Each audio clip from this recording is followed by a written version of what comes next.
Today on our 2017 Jeep Cherokee, we're going to be taking a look at and showing you how to install the Roadmaster battery charge line kit for towed vehicles. That's going to be part number RM-156-25. Our charge line kit is going to make sure that our Cherokee's battery stays charged while we're towing it behind our motorhome. It's going to connect directly to the 6-way connector we have on the front of our vehicle here, and it's going to get the power from the RV, and it's going to provide just enough power to our battery so that we don't overcharge it. We're just going to have one breaker that we're going to have to install, and that's going to make sure that it just provides that 15 amps to the battery to prevent overcharging. And we'll run our wire over to the positive post of our battery, and that'll be all the connections we'll need to make. One at the battery, the breaker to get installed, and then the one on the front. So if you ever flat towed your vehicle and then you got to the campground or wherever you were going, you unhooked, and then you found your battery is dead, our Roadmaster charge line kit for towed vehicles is going to prevent that from happening. It's going to charge the battery just enough while we're towing it so that when we're done, we can make sure that we can still get in and our battery will be nice and charged and be able to start it. So now that we've seen the end result, let's go ahead and show you how to put it in. To begin our installation, we're going to remove the mounting bolts that are holding our 6-way connector to the front of our vehicle. In our application, I'm going to be using a 7/16 wrench and socket.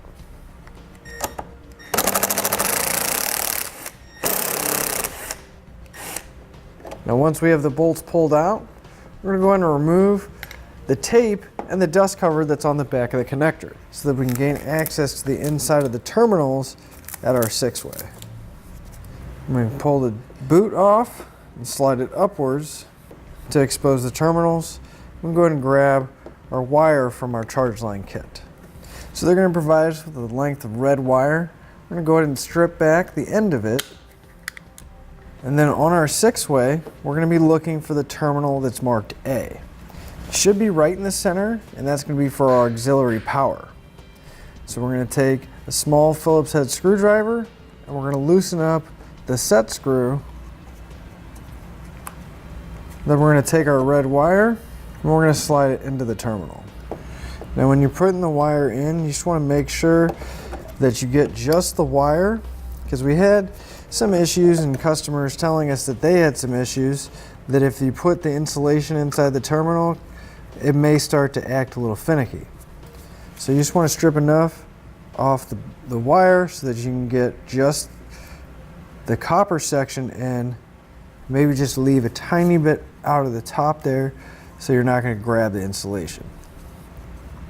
Now you're going to want to make sure that you run your wire through the back of the boot so that it'll be on the inside and it'll be nice and protected. So we just pull all the excess out. When you replace the boot, then we can tape everything back up.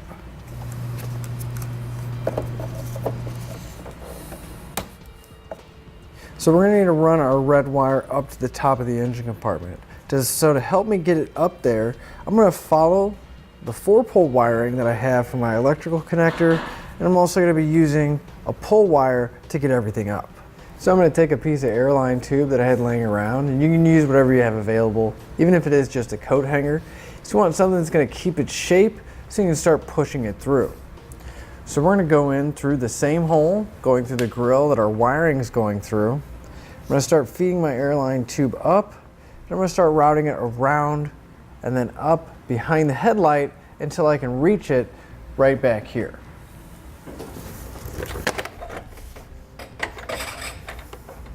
So now that I have my airline tube up in the engine compartment, we're going to move back down and attach the wire to the end of the airline tube and start pulling everything up.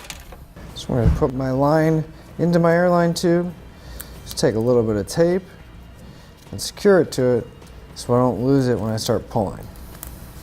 If you can, you're going to reach right in the grill area, kind of help guide up that wire so it doesn't get snagged on anything.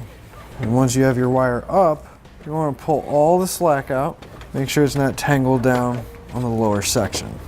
So with the wire in the engine compartment now, we're going to need to find a spot to mount our breaker. Now we have this panel right over here on the driver's side, right by the fuse box. So it'll be nice out of the way, but we'll still be able to access it and get it in place. Now to mount it, they do provide us with some self-tapping screws. We're just going to screw it right into the sheet metal. So I got a 1/4 inch nut driver, maybe off towards the front just a bit so I don't interfere with that fuse box.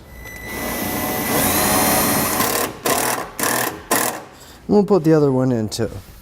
So we're going to determine how much wire we need to reach our breaker. We can go ahead and cut the excess off and strip back the end of the wire.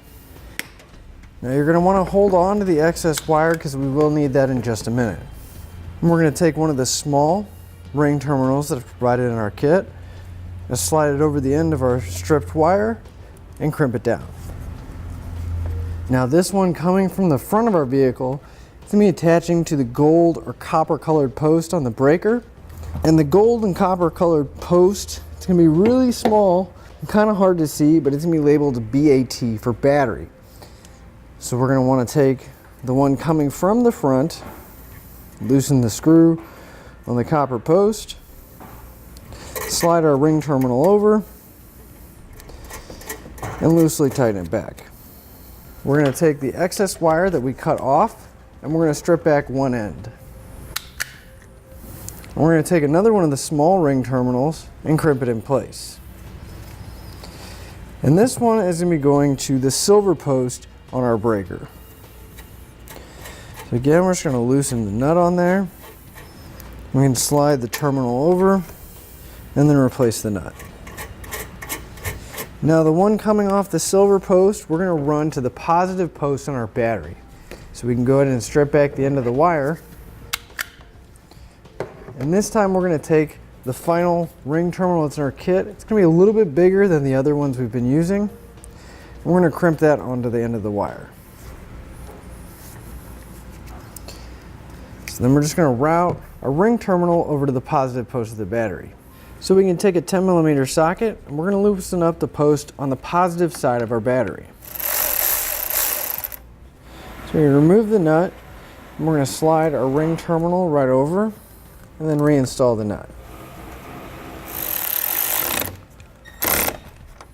Now also in the kit they do provide us with some wire loom and some zip ties. So now would be the time to go ahead and clean up your wires and make sure everything looks nice. And you want to go ahead and tighten up the nuts that are on your breaker as well. You're going to want to grab a 3/8 socket to tighten up those nuts on the breaker.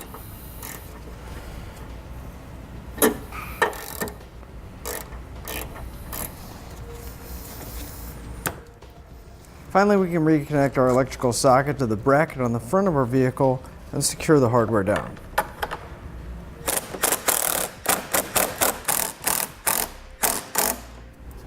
And that'll finish up your look at the Roadmaster battery charge line kit for towed vehicles, part number RM-156-25 on our 2017 Jeep Cherokee.